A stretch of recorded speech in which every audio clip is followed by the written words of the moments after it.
निश्चय हो जाते हैं। कहा जाता है, एक श्लोक में पढ़ाती थी कि हे मनुष्य, तुम्हारा तो क्षण भर की प्रीति है और मेरे तो प्राण चले गए। कोई भी जो जानवर है वो ये कहता है कि तुम्हारा तो क्षण भर का आनंद है, पर तुमने सोचा कि मेरे प्राण चले गए। आगे बढ़ते हुए हमारे ऋषि मुनियों ने कहा है कि मान सत्व का मान सत्व क्या है, मान सत्व की व्याख्या क्या है। माम सत्वम इति मान सत्वम। आज मैं हूँ, आज तुम हो, तुम बली हो, मैं कमज़ोर हूँ, लेकिन कल मैं बली हूँगा, तुम कमज़ोर हो गए, तुम मेरी प्लेट के अंदर हो गए। इसलिए ये मांस के मानसत्व को और कर्म के सिद्धांत को हमें मानना चाहिए। आज मैं पढ़ रही थी, यहाँ लोगों से बात कर रही थी कि आखिर आध्यात्म क्या होता है। आध्यात्म 2 शब्दों से मिलकर बना है, अधि आत्मा। अधि उपसर्ग है और आत्मन से जब रूट चलाते हैं, आत्मा आत्मानो आत्मा ऐसे करके रूट चलते हैं तो न चला जाता है। अधि आत्मा यण संधि हुई, ई को या हुआ और बना आध्यात्म। आध्यात्म यानी आत्मा के चारों ओर, आत्मा को जैसे श्रेष्ठ बनाना है। धर्म के लिए व्याख्या की गई है, वस्तु स्वभावो धर्म। जो वस्तु का स्वभाव है वो धर्म है। तो आत्मा का जो धर्म है, आत्मा का जो धर्म है वही धर्म श्रेष्ठ है। आत्मा, हर युद्ध के बाद शांति होती है। आत्मा चेतन होती है। उसे चेतनत्व के लिए जो कुछ भी आसपास चाहिए, जो कर्म चाहिए, वही आध्यात्म है और उसी आध्यात्म के लिए हम यहाँ एकत्रित हैं। आपने बहुत अच्छा बताया कि धर्म के नाम से जो हिंसा होती है वो भी मान्य नहीं। और इस दृष्टिकोण से पूरे उत्तराखंड में, हिमाचल प्रदेश में और वेस्ट बंगाल में जो बलि चढ़ती थी मंदिरों के अंदर, उसमें बहुत कुछ बंद हुआ था, इसको लिया गया। इसलिए धार्मिक हिंसा को भी हम अच्छा नहीं मानते। और यहाँ महाराष्ट्र में उन्होंने बहुत प्रयत्न किया।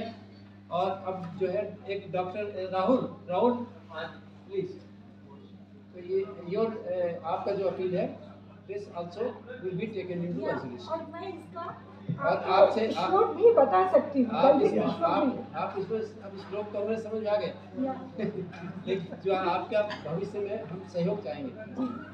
देवी देवताओं के सामने करीबन महाराष्ट्र के अंदर हर साल 12 लाख पशु और पक्षी बलि दिए जाते हैं, 12 लाख। और हम कोशिश कर रहे हैं कि महाराष्ट्र गवर्नमेंट कानून बनाए, जो कानून राजस्थान में है, गुजरात में है, आंध्र में है, कि देवी देवताओं के सामने ये पशु बलि रोके जाए। मेरी करीबन पिछले 40 साल से यह कोशिश रही। और महाराष्ट्र के अंदर करीबन ऐसे 250 देवस्थान हैं जहाँ हजारों की संख्या में बलि दिए जाते हैं। वो पूरी ढंग से हम रोक पाए, ये सब गुरुओं के आशीर्वाद और हमारे प्रयास दोनों के साथ बन पाया है। हमें ये जरूर कोशिश करनी है। कामाख्या में बहुत बड़ी मात्रा में आज भी हिंसा होती है। नेपाल में भी गदिमाई में होती थी, वहाँ भी हमने बहुत कोशिश की। नेपाल में मैं 4 बार गया ये रोकने के लिए, और गदिमाई की हिंसा भी बंद हो गई है। नहीं, गदिमाई की हिंसा बंद नहीं हुई है, पूरी कम हो गई। बॉर्डर से वो जो जानवर जाते थे, हमने डॉक्टर ट्रैफिक HS जानवर जैन साहब ने मेहनत की थी और इन्होंने बॉर्डर सिक्योरिटी फोर्स वालों को, राजनाथ सिंह जी को अपील किया था, and he intervene India. Doctor साहब काफी कम हो गया था, तो इसलिए मगर कोशिश करते रहे अलग अलग ढंग से। तो होगा। ऐसा क्यों है कि सिर्फ हिंदुओं के ही देवी देवताओं के मंदिरों पे बलि बंद हो? एक भी कोई ऐसा स्थान नहीं है जहाँ पर और जगह बलि, ईस्टर इन सब पे नहीं होती, जैसे किसी मंदिर में या देवालय में या कहीं भी आप ये देखिए, कहीं भी बलि नहीं चढ़ती ऊपर मंदिरों के अंदर। देखिए, हमेशा से परंपरा रही है कामाख्या की मंदिर की, बलि की परंपरा रही है। आदि शंकराचार्य कई बलि वाले मंदिर को बंद करवा के वो हम भी समर्थन करते हैं, इसमें कोई भेद नहीं आपसे। बोलिए अहिंसा परमो धर्म की जय। मंचासीन गुरुदेव के चरणों में सत वंदन एवं नमन। ये वर्ल्ड स्पिरिचुअल कॉन्फ्रेंस जो हो रही है, ये कॉन्फ्रेंस नहीं है, कोई सम्मेलन नहीं है। मेरी नज़र में ये एक यज्ञ है, अनुष्ठान है, जिसपे हजारों जगह से लोग, अलग अलग विद्वत जन आकर के अपने विचारों की आहुति दे रहे हैं। निशाने पे लगे उसे तीर कहते हैं, निशाने पर लगे उसे तीर कहते हैं, विकारों को जीत ले उसे महावीर कहते हैं, जो जीत ले साधर्मी बंधुओं का दिल उसे और कोई नहीं डॉक्टर डीसी जैन कहते हैं, डॉक्टर डीसी जैन कहते हैं। इनके एक बार आवाहन पर हजारों लोग यहाँ पे आए। मैं खुद करीब 500-600 किलोमीटर दूर से आया हूँ। जिस परमात्मा ने हमको बनाया, मेरी लाइन को गौर फरमाइएगा, जिस परमात्मा को हमने बनाया उस पे हम क्या चढ़ा रहे हैं, जिस परमात्मा को हमने बनाया उस पे हम क्या चढ़ा रहे हैं। मैं रिपीट करूंगा, जिस परमात्मा ने हमको बनाया हम उस पे क्या चढ़ा रहे हैं, और जिस परमात्मा को हमने बनाया हम उस पे क्या चढ़ा रहे हैं। एक बार विचार करिए, हम लोग परमात्मा के लिए मंदिरों में जाकर के दूध, घी, मेवा, मिष्ठान, चरण, अमृत अर्पित कर रहे हैं, और जो साक्षात आत्मा हमारी परमात्मा बैठी हुई है उस पे शराब, नॉनवेज, चरस, अफीम, गांजा। एक बार विचार तो करिए। अगर किसी के अंदर हिम्मत है तो खुले मंच से आह्वान करता हूं कि मंदिरों में जाकर के एक चीज चढ़ाइए जो खुद के अंदर चढ़ाने की हिम्मत मादा रखते हैं। जो हमारे कॉन्फ्रेंस में बातें हो रही हैं इनको हमें स्कूल, कॉलेजेस और चौराहों में ले जाके बातें करनी है, तब जाकर के इस कॉन्फ्रेंस में हम लोग का सम्मिलित होना हकीकत बात होगी। गांधी जी के 3 मंदिर थे, बुरा मत देखो, बुरा मत सुनो, बुरा मत बोलो। मेरा चौथा बंदर है बुरा मत सोचो। जब बुरा सोचेंगे ही नहीं तो बुरा देखेंगे नहीं, बुरा बोलेंगे नहीं, बुरा सुनेंगे ही नहीं, क्योंकि नजर बदलोगे तो नजारे बदल जाएंगे। कश्तियां बदलने की जरूरत नहीं, किनारे बदल जाएंगे।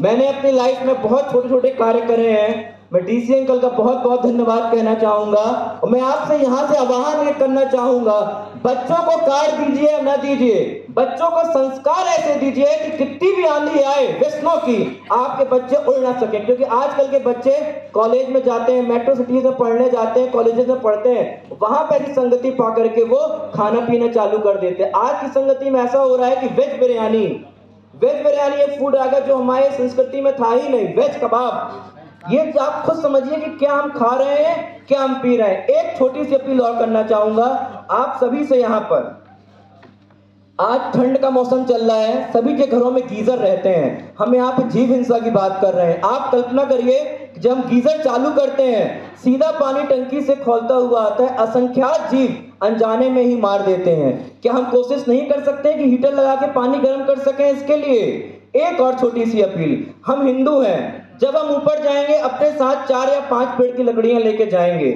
जब हम फल खरीदते हैं उसके लिए पैसा पे करते हैं, ये फूल खरीदते हैं इसके लिए पैसा पे करते हैं, जो पेपर खरीदते हैं इसके लिए पैसा पे करते हैं, जो फर्नीचर बनवाते हैं इसके लिए पैसा पे करते हैं, पर जो परमात्मा ने हमें जीने के लिए स्वच्छ ऑक्सीजन दिया, क्या इसके लिए हम कुछ रिटर्न में पैदा करते हैं, कुछ देते हैं? आपने कोविड काल में देख लिया कि हजारों के करोड़ों रुपए देने पर भी ऑक्सीजन हम नहीं खरीद पाए। जितने सेठ जन यहाँ बैठे, मैं सबसे अपील करना चाहूंगा, अपने घर में, परिवार में, रिश्तेदारों में एक ही नियम डाल लीजिए, जिसका भी जन्मदिन या शादी की सालगिरह होगी हम सिर्फ एक पेड़ लगाएंगे, और सिर्फ पेड़ लगाना ही नहीं, पेड़ को पल्लवित एवं जीवित भी करना है। मैं अपनी बातों को यहीं पे कहना चाहूंगा। Thank you so much. और लास्ट 4 बातें कहूंगा। एक बात जो है राहुल के बारे में कि ये काम करते हैं, ये आपके लिए reward. Thank you so much. आप बैठ जाओ, अल्फाज संभल के बोलिए। बैठ जाओ। Thank you so much. Yes please. नहीं, पहले उसको बुलाओ, कैंसर वाली। डॉक्टर प्राची कैंसर में बोलेंगी, lifestyle modification to prevent this deadly cancer. Doctor Prachi अगर हो हॉल में। आप सभी आत्माओं को प्रणाम, आचार्य को सत वंदन। मैं बस संक्षेप में बोलना चाहूँगा, जैसा कि हम सभी जानते हैं समय की बहुत सीमा है।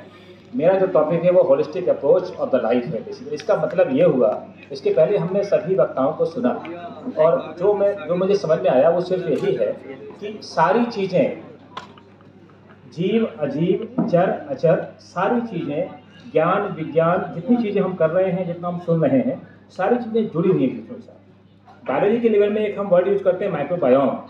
मेडिकल साइंस के यहाँ पे बहुत विद्वान बैठे हुए हैं।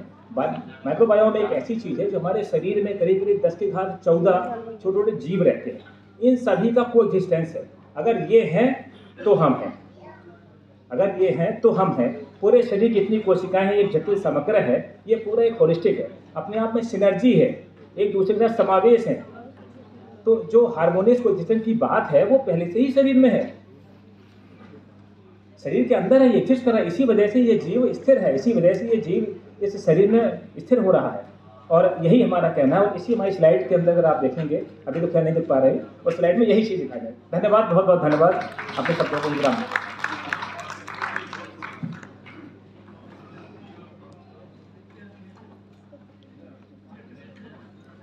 विशेषता है ये जितना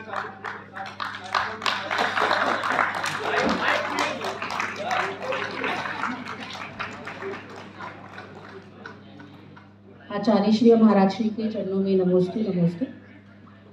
मेरी स्लाइड्स प्लीज प्रोजेक्ट कर रही हैं। मैं डॉक्टर प्राची जैन हूँ। मैं बच्चों की कैंसर और ब्लड की विशेषज्ञ हूँ मैक्स हॉस्पिटल में। स्लाइड्स प्लीज प्रोजेक्ट करेंगे। हम 2 दिन से स्पिरिचुअल साइंसेस की बात कर रहे हैं और WHO ने भी माना है कि हेल्थ में सोशल, फिजिकल, मेंटल और स्पिरिचुअल हेल्थ का होना बहुत ज़रूरी है। और मैं आपको बताने वाली हूँ कि कैंसर जो एक जानलेवा बीमारी है, उससे कैसे लाइफस्टाइल मॉडिफिकेशन और स्पिरिचुअल साइंसेस के द्वारा हम कंट्रोल कर सकते हैं और उस पर विजय पा सकते हैं। मेरी टॉक में हम जानेंगे कि कैंसर होता क्या है, कैसे होता है, कैसे कैंसर का बचाव किया जा सकता है और कैंसर के क्या लक्षण होते हैं। Next slide please, next please, next. Cancer एक जानलेवा बीमारी है और वर्ल्ड में सेकंड लार्जेस्ट कॉज है डेथ का। Next please. इंडिया में भी कैंसर बहुत कॉमन है। नॉन कम्युनिकेबल डिजीजेस की अभी बात हुई, कैंसर एक second most common noun communicable disease है। नेक्स्ट, कैंसर होता क्या है? नॉर्मली हमारे शरीर में बहुत सारे सेल्स होते हैं। जब कोई चोट या कोई इंजरी होती है तो एक सेल से 2 बनता है, नेक्स्ट स्लाइड, और वो मल्टीप्लाई करते रहते हैं और एक पॉइंट पे आके रुक जाते हैं। अगर ये सेल्स बढ़ते चले जाएं, उसमें कोई ऐसी प्रॉब्लम हो जाए कि ये सेल्स लगातार बढ़ते चले जाएं, तो वो कैंसर का रूप ले लेते हैं। नेक्स्ट, ये कैंसर में क्षमता होती है कि वो जिस जगह पे उत्पन्न हुआ है वहाँ पे तो बढ़ता ही है, उसके अलावा आसपास की जगहों में रक्त कोशिकाओं से, ब्लड वेसल्स और लिम्फ नोड से पूरे शरीर के अंदर, नेक्स्ट प्लीज, फैल सकता है। सो ग्लोबल स्टैटिस्टिक्स, कैंसर स्टैटिस्टिक्स 2020 ने बताया कि करीब 1.9 करोड़ लोग 2020 में कैंसर से पीड़ित हुए और ऑलमोस्ट 50% की डेथ हो गई। नेक्स्ट, इंडिया में भी ये बहुत तेजी से फैल रहा है और अगर इसी तरीके से, इसी स्पीड से ये फैलता रहा तो ऑलमोस्ट 47% इंक्रीज हो जाएगा 2040 में। नेक्स्ट, इंडिया में भी ICMR की सिमिलर स्टडी है। कैंसर का ट्रीटमेंट हम लोग को पता है, कीमोथेरेपी होता है या इम्यूनोथेरेपी, नेक्स्ट सर्जरी या रेडिएशन या बोन मैरो ट्रांसप्लांट, जो सारे ही इलाज अपने आप में बहुत महंगे हैं और साथ ही में इनके काफ़ी सारे short term and long term complications and side effects होते हैं। Prevention is better than cure. तो हमें क्या करना चाहिए? कैंसर से बचाव संभव है क्या? हाँ, बिल्कुल, कैंसर से बचाव संभव है। बहुत सारे मॉडिफाइबल रिस्क फैक्टर्स हैं जिनसे हम कैंसर को बचा सकते हैं। ये बहुत सारे कॉजेज हैं कैंसर के। सबसे इंपॉर्टेंट है smoking and tobacco. Next please. Smoking, cigarette, bidi, तंबाकू किसी भी फॉर्म में, या फिर सेकंड हैंड स्मोक। हम खुद तो स्मोक नहीं करते पर हमारे आसपास वाला कोई स्मोक करता है, घर परिवार का कोई और सदस्य स्मोक करता है या पेरेंट्स स्मोक करते हैं, उनसे बच्चों पे भी स्मोकिंग का असर होता है। इससे ना केवल मुंह का कैंसर होता है, नेक्स्ट प्लीज, बल्कि लंग कैंसर, जो कि सबसे इंपॉर्टेंट कारण है कैंसर रिलेटेड डेथ का, वो भी स्मोकिंग की वजह से होता है। और आप जान के हैरान होंगे, सिर्फ यही कैंसर नहीं, यूरिनरी ब्लैडर का कैंसर, किडनी का cancer, prostate, ureter, rectum, colon, ये सारे कैंसर, और एक तरीके का ब्लड कैंसर AML, ये भी स्मोकिंग की वजह से उत्पन्न हो सकता है। अल्कोहल, शराब का कंजम्पशन भी कैंसर का एक मुख्य कारण है। इससे केवल लिवर कैंसर ही नहीं, मुंह का cancer, breast cancer, colon cancer, rectum cancer, throat का कैंसर यानी फूड पाइप या विंड पाइप का कैंसर हो सकता है बच्चों और बड़ों में।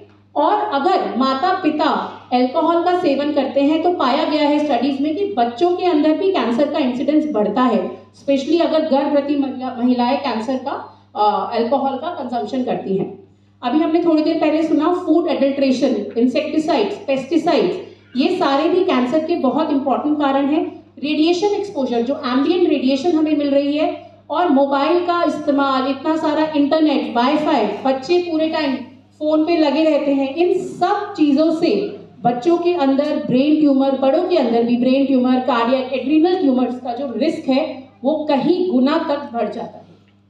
Next please.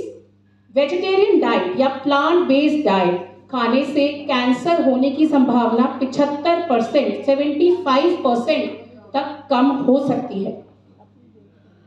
ये बहुत सारे, ये सिर्फ मैं ऐसे ही नहीं बोल रही हूँ क्योंकि मैं जैन हूँ, बट बहुत सारे साइंटिफिक डेटा, पब्लिश लिटरेचर है हमारे पास कि वेजिटेरियन और प्लांट बेस्ड डाइट से कैंसर का इंसिडेंस कम होता है। इसमें होने वाले colon cancer, rectum cancer, esophagus cancer का रिस्क कम होता है। ओबेसिटी एंड कैंसर, ओबेसिटी से भी बहुत सारे कैंसर्स का रिस्क प्रमोट होता है। और अगर हम फिजिकली एक्टिव रहते हैं, वर्जिश करते हैं, हमारी लाइफ बहुत एक्टिव है, तो उससे भी हमारा कैंसर का इंसिडेंस, कैंसर होने का चांस हमारी लाइफ में कम होता है। HPV, ह्यूमन पैपिलोमा वायरस, एक इस तरह का कीटाणु है जिससे सर्वाइकल कैंसर, एनल कैंसर, कुछ तरह के कैंसर हो सकते हैं। और इससे बचाव के लिए एक वैक्सीन उपलब्ध है जो हमें अपने बच्चों को, एडोलेसेंट गर्ल्स को लगवानी चाहिए। आगे जाके कैंसर का इंसिडेंस कम होता है। सो अल्कोहल ना पीना, शराब ना पीना, स्मोकिंग ना करना, व्यायाम करना, वेजिटेरियन डाइट रखना से हमारे डेफिनेटली कैंसर का इंसिडेंस कम होता है, हमारी स्पिरिचुअलिटी को प्रमोट करता है और कैंसर को भी हमारे शरीर से दूर रखने में मदद करता है। शॉर्ट में मैं बताऊंगी कैंसर के कुछ लक्षण जो अगर आपके या आपके घर में किसी भी सदस्य के हो तो उसे इग्नोर ना करें और डॉक्टर के पास जरूर जाएं। गांठ, किसी भी तरह का गांठ होना शरीर में, ब्रेस्ट की गांठ होना, गले में, बगल में, छाती में, कहीं भी कोई गांठ महसूस होना, कोई सूजन आना, बच्चों का या बड़ों का लंगड़ा के चलना, हाथों पैरों में कोई बहुत दर्द होना, सुस्त रहना, कमजोरी महसूस होना, बहुत वजन कम होना, बिना कोशिश के भी वजन कम होना, दर्द होना, इतना दर्द हो कि बच्चा रात में ना सो पाए या कोई रात में सोते हुए दर्द के कारण उठ जाए, तो ये सारे कैंसर के लक्षण हो सकते हैं। Next please. कहीं से भी किसी तरह की ब्लीडिंग होना, कॉन्स्टिपेशन, कब्जी, ब्लोटिंग, पेट में पानी भरना, पेट का फूलना, ये भी कैंसर के लक्षण हो सकते हैं। मुंह में छाले, निगलने में दिक्कत होना, वॉइस में कोई रिसेंट चेंज होना, बुखार जो लगातार आ रहा हो या बार बार रिपीटेड बुखार आ रहा हो, या कहीं से भी अनयूजुअल ब्लीडिंग या डिस्चार्ज होना, ये सब कैंसर के लक्षण हो सकते हैं। सो लास्ट में, अंत में मैं टेक होम मैसेज यही कहना चाहूँगी कि शाकाहार जीवन, नशा मुक्त जीवन और एक्सरसाइज, फिजिकल एक्टिविटी बढ़ाना और अपनी स्पिरिचुअलिटी को नहीं